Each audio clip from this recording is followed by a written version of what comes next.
पूर्णस्य पूर्णमादाय पूर्णमेवावशिष्यते। ओम शांति शांति शांति। स्वामी विवेकानंद जी के जन्म दिवस के उपलक्ष्य में हम आज इस निरंतर कई वर्षों से चले आ रहे कार्यक्रम में अपनी उपस्थिति यहाँ दर्ज करा रहे हैं। इस बार का जो प्रयोग है थोड़ा अनूठा है। अनूठा इस दृष्टि से है कि बहुत सारे अलग अलग विषय लेकर के विशेषकर 8 बोध वाक्य स्वामी जी के जीवन से लिए गए हैं और उसके चयन के आधार पर आप लोगों ने अपने वक्तव्य दिए हैं। कुछ छात्रों ने बहुत अच्छा बोला है, कुछ छात्रों ने प्रयास किया है, पर लगभग सभी लोगों ने तैयारी की है और इस माध्यम से आपको स्वामी जी के जीवन में प्रवेश करने का अवसर मिला है। ये एक बड़ी उपलब्धि आपके जीवन की है। एक बात मैं बच्चों को कहना चाहूँगा कि हम जब किसी विषय को उसका ज्ञान अर्जित करते हैं या किसी विषय में प्रवेश करते हैं तो बहुत सारे संदर्भ हमारे पास सामने आते हैं और आजकल तो गूगल देवता सबके पास में है। अधिकांश लोग जो है वो गूगल से अपनी जानकारी एकत्रित करते हैं। अपने जीवन के लिए सबसे आवश्यक है कि जब भी किसी विषय में आपको ज्ञान अर्जित करना है तब उस विषय के मूल संदर्भों को पढ़ना, उनको जानना आवश्यक है। तो स्वामी विवेकानंद जी के बारे में अगर हमको जानना है तो स्वामी विवेकानंद जी ने भाषण कौन से दिए हैं, कौन से पत्र लिखे उन्होंने, उनके साथ किन किन लोगों का वार्तालाप हुआ है, उन सबको ओरिजिनली पढ़ना बहुत आवश्यक है। और इसका अगर आपने अभ्यास कर लिया तो इस अभ्यास का लाभ आपको अपने सारे जीवन में मिलेगा। बिना संदर्भ के आप किसी भी ज्ञान को न ग्रहण करेंगे न उसको उत्सर्जित करेंगे। ये लाभ आपको प्राप्त होने वाला है। एक जिज्ञासा जागृत होती है, स्वामी जी कौन थे, स्वामी जी की शिक्षाएं क्या हैं, ये जो बोध वाक्य उन्होंने कहे हैं, ये बोध वाक्य किस संदर्भ में उन्होंने कहे हैं, हमारे अपने जीवन में उससे क्या प्रेरणा मिलती है। अभी आप जिन्होंने अपने वक्तव्य दिए हैं उनके जीवन के इतने अनुभव तो नहीं है कि इन बोध वाक्यों को अपने अनुभव के साथ जोड़ सकें और अपने जीवन की प्रेरणा इन बोध वाक्यों को बना सकते हैं। ये उपलब्धि अपने साथ लेकर के आप जा सकते हैं।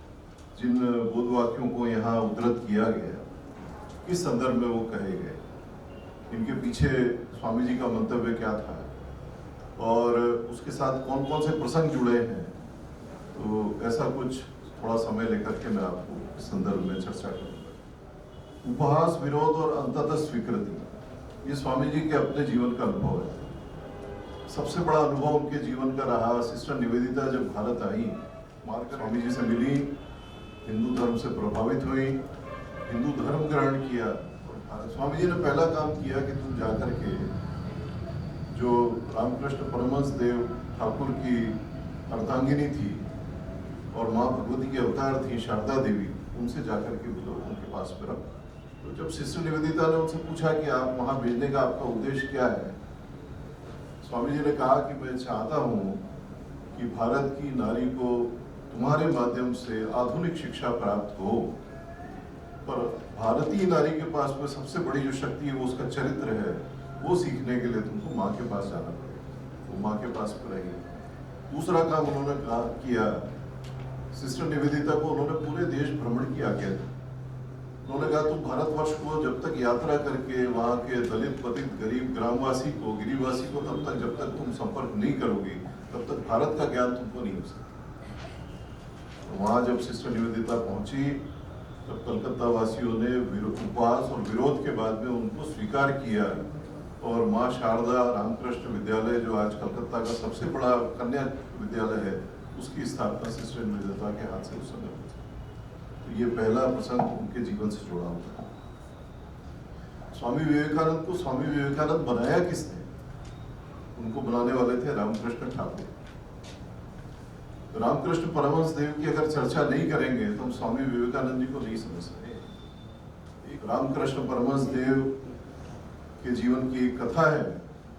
उनसे किसी ने पूछा कि ये जो नरेंद्र है इसको आप इतना महत्व क्यों देते हो? ये तो अभी अभी का लड़का है, बहुत समय से आपसे जुड़ा नहीं है और उसके बाद भी सर्वाधिक महत्व आप इसको देते हो। रामकृष्ण परमहंस देव ने कहा कि मैं अपनी आध्यात्मिक शक्ति से सप्त ऋषियों में से एक ऋषि को पृथ्वी को उतार करके लाया हूँ, और तुम देखना कि ये संसार में पूरे भारतवर्ष का और सनातन धर्म का डंका बजाने वाला है। और वास्तव में हम देखते हैं कि आसमान में जैसे सप्तऋषि चमकते हैं रोज रात को, स्वामी जी भी विश्व पटल पे उसी प्रकार से चमक रहे हैं, और इसीलिए आज हम यहाँ बैठ करके उनका स्मरण कर रहे हैं। जब स्वामी जी सबसे पहली बार शिकागो भाषण देने के लिए गए तो रात्रि को किसी ने उनके कक्ष के बाहर आवाजें सुनी। किसी को लगा कि भाई बाहर अंदर कक्ष में उनके साथ में कोई है। स्वामी जी से पूछा कि रात को आवाजें आ रही थी, कौन था आपके साथ? तो उन्होंने कहा कि रामकृष्ण परमहंस देव मेरे समक्ष अपनी वाणी को प्रकट कर रहे थे, जिस वाणी को मेरे को दुनिया को सुनाना है। और उनके उस 3 मिनट के भाषण के कारण से पूरी दुनिया के बीच में भारतवर्ष का और सनातन धर्म का संदेश। स्वामी जी ने कहा कि प्रत्येक हिंदू, चाहे वो पढ़ा लिखा हो चाहे अनपढ़ हो, वो शिव महिम्न का पाठ अपने निवास पर करता है। और शिव महिम्न में पुष्पदंते के स्थान पे कहते हैं, रुचि नाम वैचित्र्या ऋजुकुटिल नाना पथजुषाम गृणाम एको गम्यस पयसा मणनवै, कि नदियां जैसे अलग अलग मार्ग से घूमती हुई एक समुद्र की ओर बढ़ती हैं, वैसे ही दुनिया के जितने मत पंथ उपासना पद्धतियां हैं, ये सब उस भगवान की ओर बढ़ रहे हैं। यह हिंदू धर्म का मत है, और यही मैं आप लोगों को बताने आया हूँ। स्वामी जी की ये जो शक्ति संपन्न वाणी कहाँ से निकली थी? ये रामकृष्ण देव के तप से निकली थी। रामकृष्ण परमहंस देव वो भारत के महान साधक थे, वो महान अवतारी पुरुष थे, जिन्होंने कोई ऐसी पद्धति नहीं थी, वैष्णव हो, तंत्र हो, ईसाइयत हो, इस्लाम हो, जिसके माध्यम से भगवान की प्राप्ति नहीं थी। और सारे मार्गों से भगवान को प्राप्त करके उन्होंने कहा था कि ये सारे मार्ग जो है उसी भागवत समुद्र की ओर हमको लेकर निकालना। इस शक्ति ने स्वामी जी को स्वामी विवेकानंद बनाया। स्वामी जी के पास में अत्यंत दूरदृष्टि थी। वो देख रहे थे कि विश्व पटल पे भारत को क्या भूमिका अदा करनी है, या भारतीयों को किस दिशा में जाना है, भारतवर्ष का क्या स्वरूप होगा। 1898 में उनके भक्त हैं, वो उनसे बातचीत कर रहे हैं। उन्होंने कहा, स्वामी जी आप इतनी सारी धर्म की बातें कर रहे हैं, हमारा भारत गुलाम है, इस गुलाम भारत के बारे में आप कुछ नहीं करते। स्वामी जी ने कहा, तू क्या सोचता है, मेरे को भारत की चिंता नहीं है। तू देखना कि 50 वर्ष बाद ये देश आजाद होगा। 1898 में स्वामी जी ने मजूमदार के साथ अपनी बातचीत में कहा, 14 अक्टूबर 1898, तो ये देखेगा कि 50 वर्ष बाद ये देश आजाद होगा, 50 वर्ष तक गलत दिशा में जाएगा, और उसके बाद ये ठीक दिशा में। ये स्वामी जी की भविष्यवाणी। स्वामी जी एक भग्नावशेष जो मंदिर थे, सबसे पहली बार उनको साक्षात्कार हुआ कश्मीर में। माँ भगवती सामने खड़ी थी, शारदा मंदिर टूटा हुआ देख रहे थे। उनके अंदर में वाणी निकली कि क्या मैं इतना असमर्थ हूँ, हमारी हिंदू जाति इतनी असमर्थ है कि माँ भगवती का मंदिर बचा नहीं सकती है। तो माँ प्रकट हुई उनके समक्ष। 2 बार भगवती का साक्षात्कार उनको हुआ है। माता जी ने कहा कि जिस दिन मैं चाहूंगी, एक दिन में इस देश की दिशा और दशा बदल सकती हूँ, मैं चांद सितारों की गति बदल सकती हूँ, इसलिए तेरे को इस बात की चिंता की आवश्यकता नहीं। तेरे को मैं साक्षात्कार दे करके कब क्या करना है इसके निर्देश प्रदान करूंगी। दूसरा साक्षात्कार उनको दक्षिण में हुआ, जहाँ पे विवेकानंद स्मारक आज की तारीख में बना हुआ। कन्याकुमारी का वो स्थान है, तो वहाँ उनकी चरण पादुका है। स्वामी जी समुद्र लांग करके, तैर करके और उस शिला पे गए। 3 दिन तक उन्होंने ध्यान किया शिला पे। माँ भगवती प्रकट हुई, और माँ ने प्रकट होकर के उनको आदेश किया कि अब तेरे को माँ के कार्य को विश्व पटल पे जाकर के करना है। वहाँ से वो खेतड़ी महाराज के संपर्क में आए। खेतड़ी महाराज ने उनको शिकागो धर्म सम्मेलन में जाने की व्यवस्था की, और वहाँ के बाद की जो घटना है वो हमको सबको नहीं है। आधुनिक भारत की जब हम बात करते हैं, जब हम राष्ट्रवाद की बात करते हैं, जब हम भारत माता की जयकारा का नारा लगाते हैं, तो इसके अधिष्ठान में हम जाकर के देखेंगे तो हमको स्वामी विवेकानंद दिखाई पड़ेगा। स्वामी जी ने पाश्चात्य जगत का और भारतीय जगत का अंतर बताया। एक जगह जब स्वामी जी कह रहे हैं कि मुझे गर्व है कि मैं उस धर्म को मानता हूं जिसने समस्त संसार को निर्भीकता का पाठ सिखाया। एक स्थान पर उन्होंने कहा कि सारी कला, संस्कृति, धर्म, विज्ञान कहीं प्रकट हुए तो भारत में प्रकट हुए। किंतु स्वामी जी ने पश्चिम की पूरी धारा को परिवर्तित कर दिया। अभी अभी एक फ्रेंच फिलोसोफर है, उन्होंने कहा कि the 21st century will be the spiritual century, and if not it is spiritual, it will not be। अगर ये आध्यात्म, स्वामी जी एक स्थान पे कहते हैं कि भारत में अवतारी पुरुषों की कल्पना नहीं है। पश्चिम के किसी देश में, संप्रदाय में अवतार की कल्पना नहीं।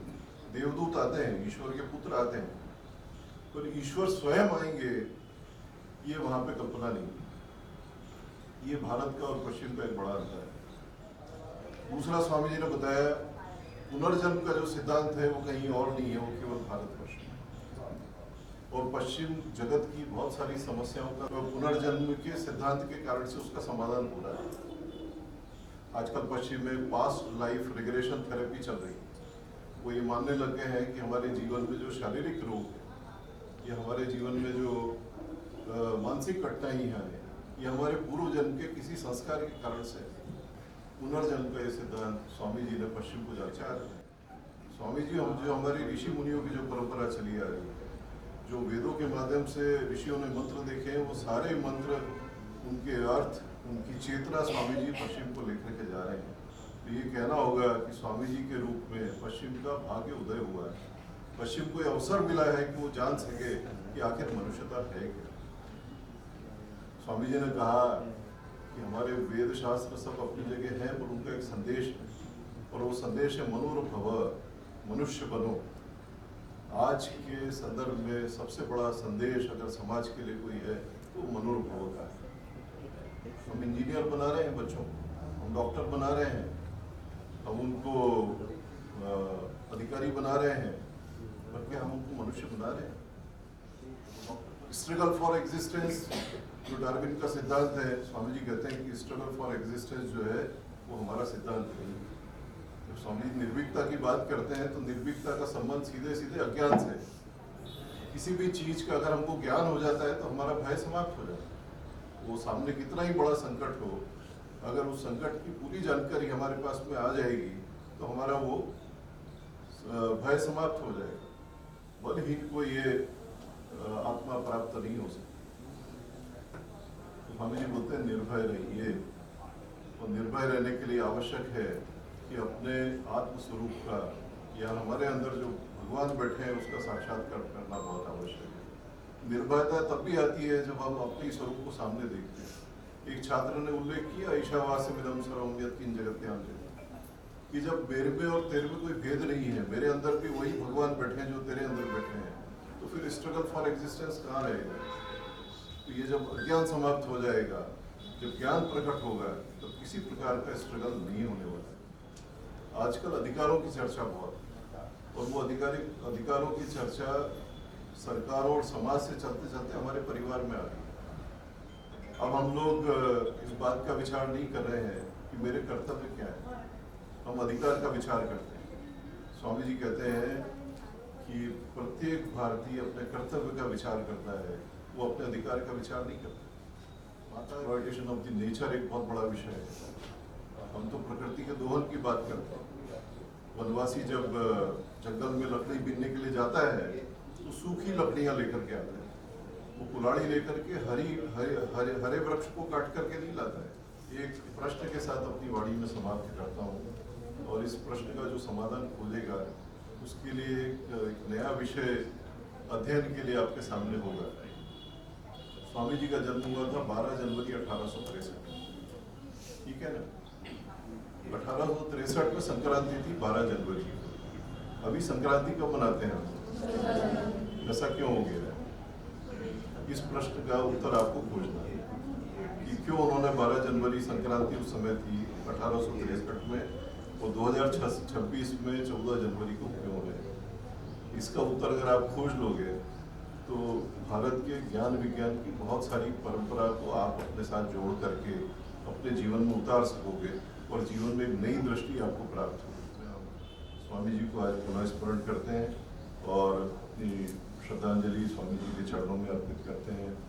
स्वामी जी के जीवन से हमको जो प्रेरणा मिल रही है और जो उनसे हमको जुड़ने का अवसर मिल रहा है, इसके लिए हम अपने आप को सौभाग्यशाली समझते हैं। बहुत बहुत धन्यवाद। नमस्कार।